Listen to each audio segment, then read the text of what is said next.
Hi, this is Tom Shanahan of SpiritualAdrenaline.me. I'm here today with New York City personal trainer Branden Hayward, whose motto is sustain your change.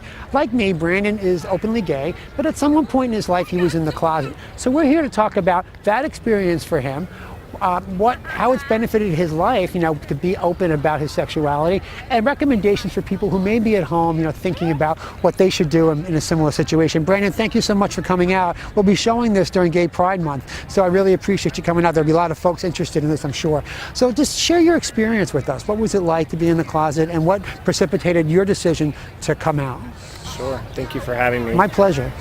Growing up, I was under the impression that being gay, especially being a gay man, meant that I was going to be a second-class citizen.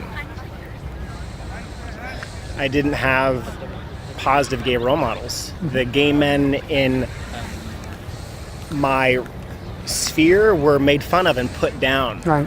They were not men. They were not real men. And so I took that, and that went deep inside of me. And I know most of us can relate to that. I'm not unique at all. And so the shame and the fear of showing who I was stayed with me for a very, very long time. And it wasn't until I was in my mid-20s I'd met a guy. I liked him so much, and I couldn't not tell my friends about him.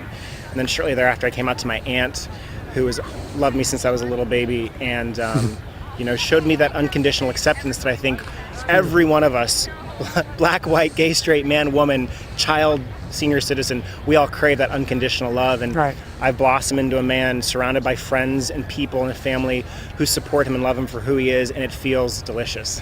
Awesome. And there'll be people at home watching this who are considering whether or not they should, take the step or make the leap. What recommendations, if any, do you have, or considerations, if you will, for those kinds of folk? Find the people in your life who show you the unconditional love. It does not matter if it's the family you were born into or a family of your choosing or a combination of each. Okay. Good advice. I'll tell you that carrying the burden around for me, it was a heavy load to carry for a long time. And it's almost like liberating when you're open about it and you find out who really does love you and what unconditional love is really about. Well, Branden's a personal trainer here in New York, and his motto is sustain your change. If you're interested in working with Branden, or for more information on his program, please visit his website at www.brandenhayward.com. Branden, thank you so much for coming out and for sharing your experience. Thank you.